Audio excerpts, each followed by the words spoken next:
अस्सलाम वालेकुम। मेरा नाम डॉक्टर नवीद अहमद शेख है और आज हम बात करेंगे कोरोना से हवाले से। ऑब्वियसली जैसे कोरोना की वबा फैली हुई है, आप सब लोगों को पता है।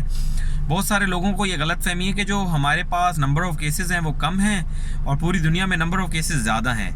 तो भाई साहब, मैं आप लोगों को एक बात बता दूं, पाकिस्तान में नंबर ऑफ़ केसेस बहुत ज़्यादा हैं। हमारे पास डायग्नोस करने के लिए किट्स नहीं है, क्योंकि हम डॉक्टर हैं, हमें पता है सिचुएशन क्या है। सिचुएशन बहुत अच्छी नहीं है, पहली बात।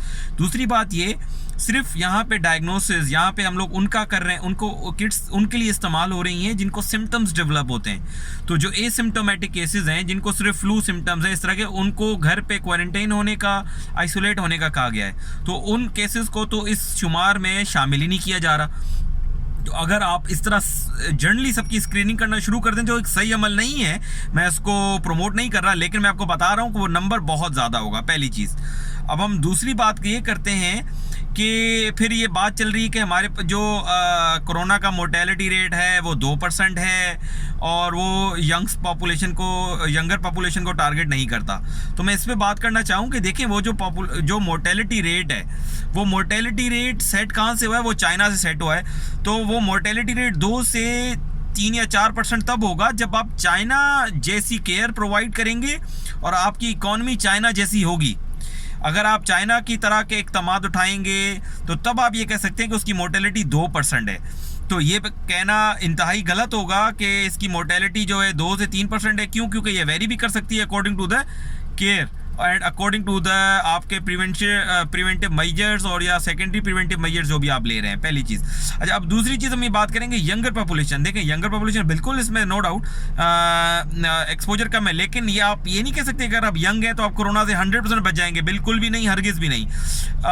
रिसेंटली डॉक्टर ओसामा की जो डेथ हुई है, जो शहीद हुए हैं, वो आपके सामने हैं। वो माशाल्लाह यंग थे और बड़े एनर्जेटिक थे और अल्लाह माफ़ी दे, अल्लाह उनको जन्नतुल फिरदौस में जगह दे। उनके इंतकाल करने से 2 दिन पहले वो बिल्कुल ठीक थे। तो प्लीज़ यंगर पॉपुलेशन को अगर इस तरह का जहन में कोई चीज़ है तो अपने निकाल दें। और दूसरा मैसेज मैं यंगर पॉपुलेशन को ये देना चाहूँगा कि देखें, आपको तो ख़तरा ही है, लेकिन आपसे ज़्यादा ख़तरा है उन लोगों को जो आपके साथ घरों में रहते हैं। आपके आबाओ अजदाद, आपके वालिद वालदा, आपके नाना नानी, दादा दादी और आपकी एल्डरली पॉपुलेशन जो भी आपके घर में रह रही है, वो ज़्यादा इसके जो है रिस्क पर है। तो आप प्लीज़, अगर आप आते जाते हैं, जैसे मैं डॉक्टर हूँ या कोई नर्स है या कोई और अस्पताल का अमला है जो आ जा रहा है, उसके लिए ये इम्पॉर्टेंट है कि वो या अपने आप को महदूद कर ले या उनके जो घर के अफराद हैं, जो अव्वल तो बात है, अगर सिर्फ आप अकेले अफराद हैं और घर से आ जा रहे हैं तो आप अपने आप को महदूद करें, क्योंकि पूरे घर के अफराद आपकी वजह से महदूद नहीं हो सकते, पहली बात। दूसरी बात ये कि अगर आपके घर के अंदर वालिद या वालदा हैं जो एक ही मतलब जिनकी उम्र ज़्यादा है, तो आप उनको भी महदूद कर सकते हैं कमरे में, लेकिन आपको अलहदगी तो इख्तियार ज़रूर करनी पड़ेगी, सेपरेट होना पड़ेगा अगर आप आ जा रहे हैं और किसी भी वजह से आप बाहर निकल रहे हैं तो। और अच्छा, जो सबसे आखिरी इंपॉर्टेंट बात मैं ये कहूँगा कि लोग कह रहे हैं हमारे पास वेंटिलेटर्स नहीं है, हमारे पास ये नहीं।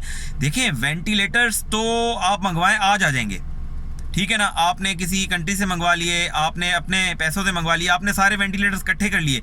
सवाल ये उठता है कि उन वेंटिलेटर्स को चलाने के लिए आपका डॉक्टर्स अवेलेबल हैं या नहीं है।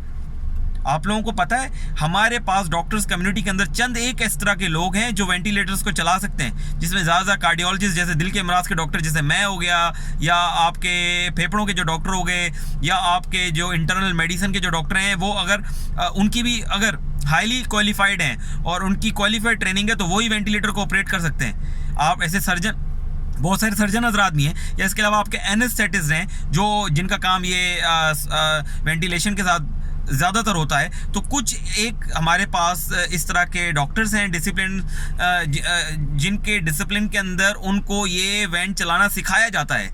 तो ये कहना बिल्कुल गलत होगा कि देखें वैन नहीं है। अगर वैन आ भी जाए, आप यहाँ पे 1 लाख गाड़ियाँ खड़ी कर दें और ड्राइवर सिर्फ उसको चलाने वाले 100-150 हों, तो क्या आप 1 लाख गाड़ियाँ चला लेंगे?